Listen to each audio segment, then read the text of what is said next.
Hello everybody, welcome back to my channel. Today we're going to deal with a subject called as Television Engineering in JNT UK BTech 4th year 1st semester of ECE stream and R16 regulation. And the topic we're going to discuss today is delivery and distribution in the 6th chapter, that is emerging technologies and standards. This delivery and distribution is somewhat a big topic in this chapter, but at the same time it is also some scoring part of this chapter. And so half part of this concept will be explained in this video and the rest part will be explained in the next video. Kindly watch two videos to understand this concept. Okay, so first write briefly about delivery and distribution. So what are these concepts? Okay, you may have a doubt that what we need to deliver or what we need to distribute. It is television. Television is nothing but we are distributing or delivering a quality picture outside. So how can we deliver and distribute such quality picture? What is the background schema applied to give such a fruitful product as output? Okay, the ATSC, that means Advanced Television Systems Committee. It is the committee which made some standards to define the content and characteristics to maintain proper delivery and distribution applications. So in order to maintain a proper delivery and distribution of the output picture, it should maintain some standards. What are those standards doing? They define the content. That means they see what type of content that is produced and what are the characteristics of this content. And the second line, it established a recommended practice as a guidance while monitoring the emission transport streams in order to reduce the errors. Yes, so this ATSC committee made some recommended practice as a guidance while monitoring the emission transport streams in order to reduce the errors. So to reduce the errors, it should monitor what kind of continuous transmission of product is taking place, right? So what kind of transport is taking place in the picture, and these standards has a fair degree of similarity. That means what are those ATSC committee produced standards? Those standards are mostly similar with the A/53 and A/65 standards. Please don't get confused with what are these A/53, A/65. It is some kind of naming, that's all. It is their nomenclature of naming the standards. Yes, and yeah.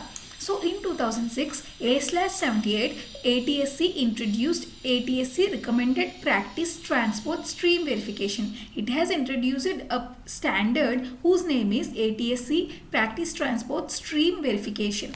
What does it do? It provides a customary methodology to illustrate compliance of transport stream elements and parameters of A/53 and A/65 protocols. So what are these both standards and what are their protocols? In order to provide similarity to those standards, it provides some methodology for the transport stream. Yes, and what are the parameters inside these standards too? These parameters has to be verified in an ATSC transport stream prior means before it release, to make it free from the deviations and errors. In order to make it free from all those deviations and unnecessary errors, it has to be first checked before the release time.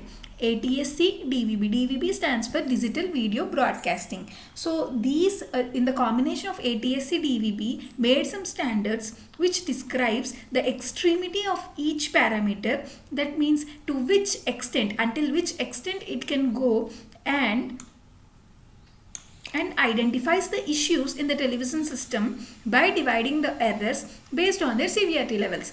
Okay, so it made a standardization of the extremity parameter. How could it make it? It divided, it classified the entire data based on the errors, based on the severity levels.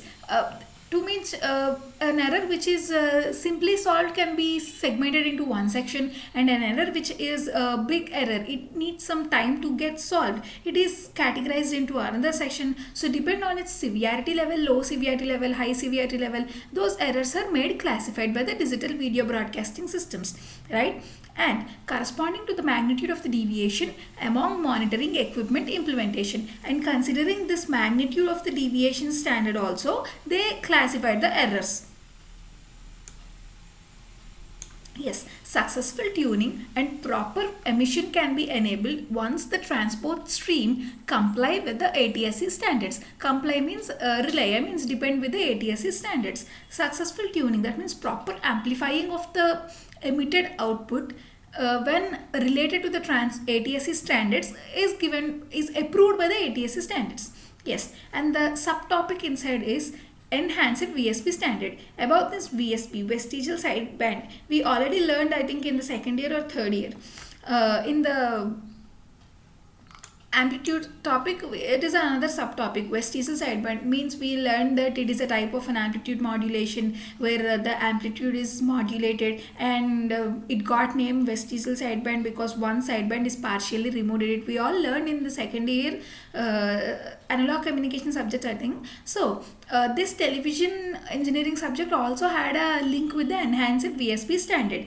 What? This enhanced VSP, which is also called as EVSP, is an advanced version of 8 vestigial sideband approved by the ATSC Commission. So it is an advanced version of the vestigial sideband which is already approved by the ATSC. Since 8 VSP lacks performance in reception means receival of the signal, and suffers with the signal degradation.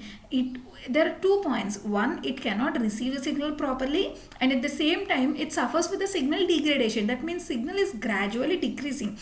Thus, the enhanced VSP dominated 8 VSP is backward compatible with existing ATSC receivers. So these EVSP or 8 VSP, these both are went backward when compared with the existing ATSC receivers. So they are not mostly recommended.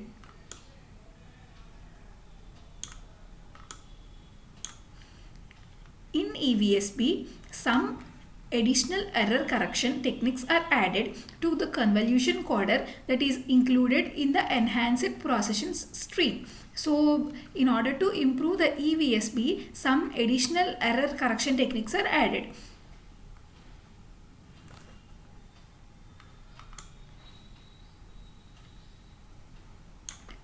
Yeah, by adding those techniques, what does it do? It facilitates more with addition of the features like data randomizing, encoding and interleaving. So these 3 characteristics are added when an enhanced processing stream is added into the EVSP. The amendment to the A/53 digital TV standards added EVSP as an optional mode of transmission, considering the possibility of using advanced VCI, AVC, audio-visual video coders with EVSP. Initially, this enhanced vestigial sideband technique or 8 VSP technique is something which has some drawbacks, but internally when there is characters like data randomizing, RS encoding and interleaving, such techniques are added with the EVSP, it is also somewhat considered and made as an optional mode for the transmission of the data, considering all these advanced techniques.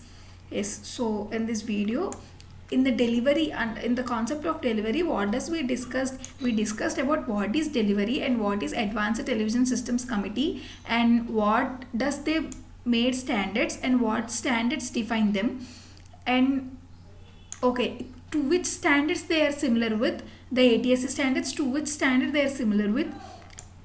Yes, and what are the parameters defined inside it, and what is digital video broadcasting, what is enhanced vestigial sideband, what is normal vestigial sideband, all, and the data inside it are all clearly discussed with it. And this ATSC satellite standards, they come under the delivery concept. What is this? And the rest part comes under distribution concept. We'll be discussing the next video. Do kindly watch the next video, and thanks for listening. We'll come with the next series. Thank you.